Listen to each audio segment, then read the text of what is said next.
Programme के इस हिस्से में हम बात करने जा रहे हैं आपकी स्किन केयर के हवाले से एक अहम मसले पर बात कर रहे हैं और वो है सर्दियों में जिल्द की देखभाल। सर्दियों का मौसम जहां अपने साथ खूबसूरत मनासिर और खुशगवार हवा लेकर आता है, वहीं ये मौसम हमारी स्किन के लिए भी एक इम्तिहान बन जाता है। कम नमी, सर्द हवाएं और टेम्परेचर में कमी जिल्द को खुश्क और बेजान बना सकती हैं। गर्म पानी का इस्तेमाल, सूरज की कम शुआएं और हाइड्रेशन की कमी इन मसाइल को मज़ीद बढ़ा देती हैं। खुश्की, खारिश, एक्जिमा और जिल्द की खिंचाव जैसी मुश्किलात इस मौसम में बहुत आम हो जाती हैं, जिनसे बचाव और इलाज के लिए ख़ास तवज्जो दरकार होती है। आज हमारे शो में मौजूद हैं डॉक्टर उस्फा, जो एक माहिर स्किन स्पेशलिस्ट हैं और हमें सर्दियों में जिल्द की हिफाजत के बेहतरीन तरीके बताएंगी। डॉक्टर साहिबा, बहुत शुक्रिया हमें शो में ज्वाइन करने के लिए। Thank you so much. सबसे पहले मैं ये जानना चाहूँगा कि हमारी जो स्किन है वो सर्दियों में क्यों इतनी ज़्यादा ड्राई हो जाती है, उसके पीछे मेन रीजंस क्या हैं?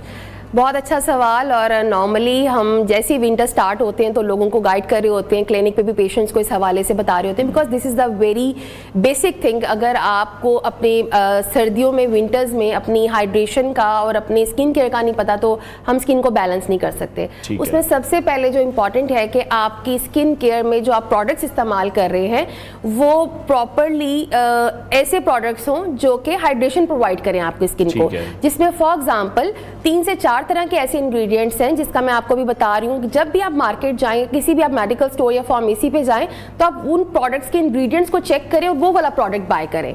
जैसे फॉर एग्जांपल हाइलुरोनिक एसिड जो है, सेरामाइड्स हैं, पेप्टाइड्स हैं, तो ये जो चीज़ें हैं, ये जो इंग्रेडिएंट्स हैं, ये ऐसे हैं जो कि आपकी स्किन को मॉइस्चराइजेशन प्रोवाइड करते हैं। ऐसे प्रोडक्ट्स जिनमें ये इंग्रेडिएंट्स होंगे, जब आप अप्लाई करेंगे तो आपकी स्किन पे हाइड्रेशन मेंटेन रहेगा। जब आपका हाइड्रेशन मेंटेन रहेगा तो स्किन का पीएच मेंटेन रहेगा। जब पीएच मेंटेन रहेगा तो ना तो आपको एक्जिमा होगा, ना आपको एक्स्ट्रा ड्राइनेस होगी, ना आपको इचीनेस होगा। सो मेंटेनेंस रहती है स्किन। ठीक है, यानी कि जो मेन कॉज है वो तो ड्राइनेस ही है, जिसके आगे फिर ये जो डिफरेंट स्टेजेस हैं जो आप बता रही हैं। तो बीइंग अ डर्मेटोलॉजिस्ट आपको क्या लगता है कि जो हमारी एक जनरल स्किन केयर रूटीन है वो फिर क्या होनी चाहिए? जनरल स्किन केयर रूटीन में 4 तरह की चीजें होनी चाहिए, जिसमें सबसे पहले इंपॉर्टेंट है आपका क्लींजर या आपका face wash. So always use the cleansers या face wash containing the hyaluronic acid based ingredients, जिसमें मैंने भी आपको बताया कि 4 मेजर ये इंग्रेडिएंट्स हैं जो कि आपके अगर क्लींजर के अंदर हैं तो वो आपकी स्किन को हाइड्रेट करेंगे। Selection of the product is very important according to the skin type. लोगों को अक्सर यही आइडिया नहीं होता कि जी हमने प्रोडक्ट कौन सा लेना है। वो गर्मियों में लगाने वाला प्रोडक्ट सर्दियों में लगा रहे होते हैं और सर्दियों में जो यूज नहीं करना चाहिए वो मतलब गर्मियों वाला समझ प्रोडक्ट लगा रहे होते हैं, तो फिर हमारा स्किन जो है उसका पीएच डिस्टर्ब हो जाता है। तो उसमें सबसे पहले इंपॉर्टेंट रोल प्ले करता है आपका क्लेंजर। क्लेंजर के बाद आपका सीरम। सीरम जो है वो आप समझ लें एडवांस्ड एस्थेटिक्स या फार्मास्यूटिकल के हवाले से एक प्रोडक्ट्स जो है वो बन गए हैं। पहले सीरम्स का कोई कॉन्सेप्ट नहीं होता था, लेकिन अब जो सीरम्स हैं वो प्रॉपर डर्मेटोलॉजी के अंदर हम पेशेंट्स को प्रिस्क्राइब करते हैं। सीरम्स भी सेम इसी तरह से हैं कि ऐसे सीरम्स का इंतखाब करना है जो आपकी स्किन को हाइड्रेशन दे, जिसमें hyaluronic acid based, niacinamide based serums जो हैं बहुत अच्छे हैं आपकी स्किन के लिए। उसके अलावा अगर उसमें पेप्टाइड्स भी हो तो वो आपकी स्किन पे जो झुर्रियाँ हो जाती हैं सर्दियों में आपके आइज़ के अराउंड, तो वो आपकी जो झुर्रियों को भी, रिंकल्स को भी कंट्रोल करते हैं। तो इस तरह के सीरम्स को इस्तेमाल करना चाहिए। And last but not the least, उसके अलावा आप अपना अच्छा मॉइस्चराइजर जो कि आपकी स्किन के अकॉर्डिंगली हो, जो ड्राई स्किन के लिए भी सेम यही चीज़ें हैं कि उसमें पेप्टाइड्स हो, उसमें सेरामाइड्स हो। थर्ड स्टेप पे आप अपने स्किन पे मॉइस्चराइजर लगाएं और उसके बाद जो सबसे इंपॉर्टेंट चीज़ है जो कि विंटर्स हो या समर्स हो, apply the sunscreen on your skin. ठीक है। और अभी हमें ऐसा लगता है कि हमें सिर्फ गर्मियों में ही सन ब्लॉक लगाना है, सर्दियों में भी उतनी ही जरूरत है। सर्दियों में मेरे ख्याल में सन ब्लॉक को लगाने की जरूरत ज्यादा होती है, बिकॉज जो सन रेज होती हैं वो ज्यादा हार्श होती हैं सर्दियों में। तो और जो अब हमारा एशियंस का जो हमारा ये एक तो स्किन टोन भी और दूसरा जो हमारा क्लाइमेट है, जो हम ये सब कॉन्टिनेंट है, इसके अंदर जो है वो हमारा बेसिकली 45 प्लस अगर आप कोई सा भी SPF लगाते हैं तो वो डेफिनेटली आपकी स्किन को कवरेज देगा। ठीक है। अच्छा, जितनी भी डॉक्टर साहब आप ये चीजें हमें बता रही हैं, तो ये तो कंसल्टेशन ऑब्वियसली फिर डॉक्टर के साथ, किसी एक्सपीरियंस डॉक्टर के साथ, किसी माहिर डॉक्टर के साथ करके करनी चाहिए। लेकिन हमारे यहाँ आम प्रैक्टिस है कि मेडिकल स्टोर पर जाते हैं और हम शेल्फ पर रखी कोई भी प्रोडक्ट को खरीद लेते हैं, या ओवर द काउंटर जो इंसान होता है वो हमें जो गाइड कर देता है हम वो चीज़ इस्तेमाल कर लेते हैं। वो कितनी खतरनाक है? बिल्कुल जी, इसके लिए इम्पॉर्टेंट है कि आप अपना प्रॉपर डर्मेटोलॉजिस्ट या कोई भी प्रॉपर स्किन केयर एक्सपर्ट से जो है आप गाइडलाइन लें, उसके पास एक दफ़ा अपनी स्किन एनालिसिस के लिए जाएं। वो आपकी स्किन टाइप को सबसे पहले जो है वो डिटर्मिन करेगा कि आपकी कौन सी स्किन टाइप है। उसके बाद वो आपको जो स्किन टाइप के मुताबिक प्रोडक्ट्स के बारे में बताए, तो फिर उसको आप परचेज करें, बाय करें और उसको यूज़ करें। सो प्लीज़ अवॉइड करें इस तरह की प्रैक्टिसेस को कि आप किसी भी स्टोर पे गए और उसने आपको गाइड कर दिया। इस तरह से 90% पेशेंट्स जो है वो रॉन्ग प्रोडक्ट बाय कर लेते हैं। जब आप रॉन्ग प्रोडक्ट बाय करेंगे, एक तो आपके पैसे ज़ाया होंगे, दूसरा आपकी स्किन का भी बेड़ा गर्क होगा। ठीक है। अच्छा, बहुत सी अब सोशल मीडिया पर हम देखते हैं कि कुछ चल रही होती हैं वीडियोस के रात को अपने मुंह पर ये लगाकर सोएं तो सुबह आपका चेहरा इस तरह से ग्लो कर रहा होगा, जिसमें एक वैसलीन का भी बहुत ज़्यादा मैंने सुना। ये कितनी हकीकत है, कितना उसका इस्तेमाल करना चाहिए, और जो तमाम स्किन टाइप जो लोग रखते हैं वो ये यूज़ कर सकते हैं, इसका कोई नुकसान तो नहीं है? जी, मैं आपको बता देती हूँ कि वैसलीन बेसिकली क्या करते हैं। वैसलीन एक बैरियर क्रिएट कर देता है जिसमें जो आपकी स्किन के अंदर जो मॉइस्चर होता है ना, उसको लॉक कर देता है, उसको वहां से बाहर नहीं जाने देता। ठीक है जी, एक लेयर आ गई हमारे फेस पे। हाँ जी, एक लेयर आ गई, एक प्रोटेक्टिव लेयर जो है वो उसके तौर पर वैसलीन जो है ना वो स्किन पर बना देता है। अच्छा, अब वैसलीन जो है वो ड्राई स्किन या एक्स्ट्रा ड्राई स्किन वाले पेशेंट के लिए तो ठीक है, बट अगर एक्स्ट्रा ड्राई स्किन का पेशेंट एक्नी प्रोन है तो वैसलीन उसकी एक्नी को बढ़ा देगा। अच्छा, ठीक है। और पेशेंट को पता नहीं होता, वो कहता है कि जी मैं तो अपनी हाइड्रेशन कर रहा हूँ, लेकिन वैसलीन क्यों उसकी एक्ने को बढ़ा देगा? क्योंकि वो पोर्स को जाके क्लॉग कर देगा। जब आपके पोर्स को बंद कर देगा, जो बैक्टीरिया, डर्ट, डस्ट सब कुछ उसके अंदर ही बंद था, वहीं पे उसने उसको इन्फेक्शन क्रिएट कर दिया। तो इस तरह के पेशेंट के लिए वैसलीन बहुत खतरनाक चीज है, वो बिल्कुल यूज ना करें। इसीलिए सेम वही बात है जो आपने पहले अभी बताई कि अपने नॉलेज से, अपने डर्मेटोलॉजिस्ट से, अपने स्किन केयर एक्सपर्ट से काइंडली अपनी स्किन को दिखाकर फिर ही आप अपनी होम रेमेडीज भी करें और फिर ही आप अपना मेडिकल प्रोडक्ट भी यूज करें। ठीक है। अच्छा, सर्दियों में स्किन ड्राई होने की एक बड़ी वजह डिहाइड्रेशन भी है, क्योंकि हम पानी का इंटेक जरा कम कर देते हैं जी। तो उसको किस तरह से बैलेंस किया जाए? हमारे पास बहुत से ऐसे फ्रूट्स, सिट्रस फ्रूट्स आ जाते हैं, उनको अगर कई लोगों से पानी नहीं पिया जा रहा और कह रहे हैं कि हम फ्रूट का इंटेक कर लेते हैं, तो ये पानी की कमी को पूरा कर सकते हैं? जी, बहुत अच्छा सवाल किया आपने। बिल्कुल जी, विंटर्स में जो बेसिक हमें जो डिहाइड्रेशन का जो मसला है वो हम पानी का इस्तेमाल कम कर देते हैं। उसमें अल्लाह ताला ने इस मौसम में हमें इतने अच्छे सिट्रस और हाइड्रेटेड से फ्रूट्स दिए हैं, उसका बिल्कुल आप इस्तेमाल करें, एक प्रैक्टिस कर लें। जाहिर बात है हर बंदे का अपना जॉब नेचर है, कोई डॉक्टर है, कोई स्कूल टीचर है, कोई स्टूडेंट है, तो काइंडली आप कुछ ऐसे फ्रूट्स कैरी कर लें या अपना लंच बॉक्स कैरी करें जिसमें आप इस तरह के फ्रूट्स को जो है पोर्शन वाइज जो है वो आप अपने साथ लेकर जाएं और वो अपने फ्री टाइम में आप फ्रूट्स का इंटेक करें। उसका जूस मत लें। जो फ्रूट आप फाइबर के साथ लेते हैं वो आपके गट की हेल्थ के लिए बहुत अच्छा है। तो मैं यही रेकमेंड करती हूँ हमेशा अपने पेशेंट्स को कि आपने फ्रूट को कंज्यूम करना है, सिट्रस फ्रूट्स को कंज्यूम करें, और इस मौसम में तो वैसे ही वो ब्लेसिंग है हमारे लिए। ठीक है। और सीजनल फ्रूट्स हमें हर खाने चाहिए। ठीक हो गया। 100%। अच्छा, फिर एक डैंड्रफ हमारे बालों में शुरू हो जाती है, वो बहुत ज्यादा डिस्टर्ब करती है, वो आपके कानों में गिर रही है, आपके फेस पे गिर रही है, आपके कपड़ों पे गिर रही है। तो ये गर्म पानी से नहाना जो है, ये हमारी जो प्रैक्टिस है, एक तो होता है कि आप बस सिर्फ वार्म पानी से नहा रहे हैं, एक होता है आप एक्स्ट्रा गर्म पानी से नहा रहे हैं, तो वो कितना गलत है?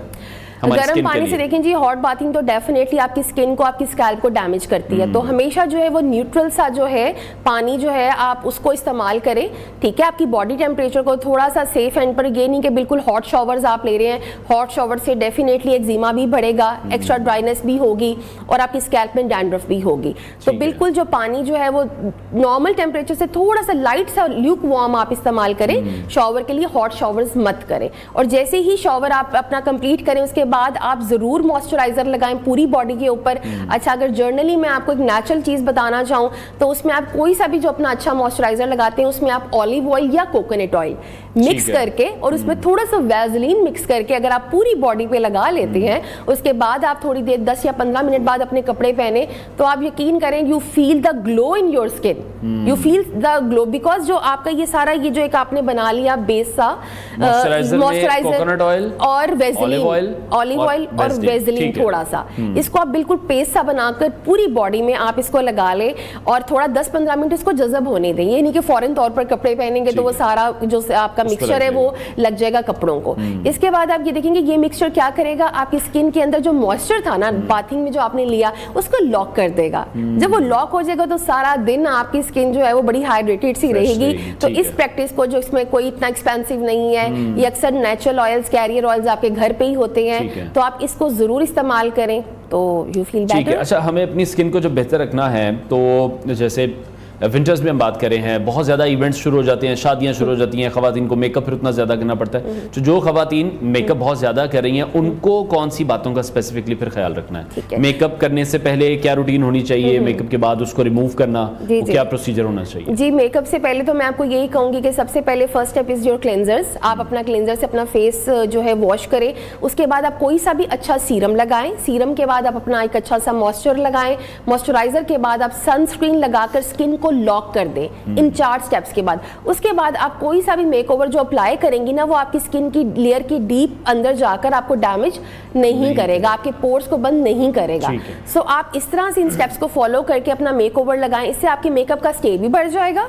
ये होता है ना, बार बार खवातीन को वो जो है वो उसको टैप करना पड़ता है, सेट करना पड़ता है। उससे आपकी सेटिंग जो है वन टाइम में बहुत अच्छी हो जाएगी। और दूसरा ये कि आपकी स्किन को डैमेज नहीं करेगा। तो इन स्टेप्स को काइंडली फॉलो करें। तो और मेकअप रिमूवल जो है उसको, हाँ जी, मेकअप रिमूवल के लिहाज से मैं आपको बता दूं कि वैसे तो मार्केट में बहुत सारे मेकअप रिमूवल के नाम से वो प्रोडक्ट्स बिक्री होते हैं, बट दीज आर द मतलब बूस्टर्स ऑफ द केमिकल्स, ठीक है। उसकी निस्बत जो है, आप अगर एक ले लें कोकोनट ऑयल, ठीक है, उससे अगर आप लाइट सा मसाज करके कॉटन से अपने मेकअप को रिमूव करें तो आप यू फील फ्लॉलेस। इससे आपकी स्किन को जो है वो एक coconut oil basically anti ageing भी है, आपकी स्किन को हाइड्रेशन भी देगा और आपके मेकअप को भी रिमूव कर देगा। ठीक है। अच्छा, सप्लीमेंटेशन कितनी ज़्यादा इंपॉर्टेंट है हमारी स्किन के लिए? क्योंकि हम अवॉइड करते हैं और अगर अवॉइड नहीं करते हैं तो फिर अगेन वही के काउंटर पर जाकर कोई भी सप्लीमेंटेशन ले लिया, वो किस तरह से हमें डिसाइड करना चाहिए कि now this is the right age to take supplement?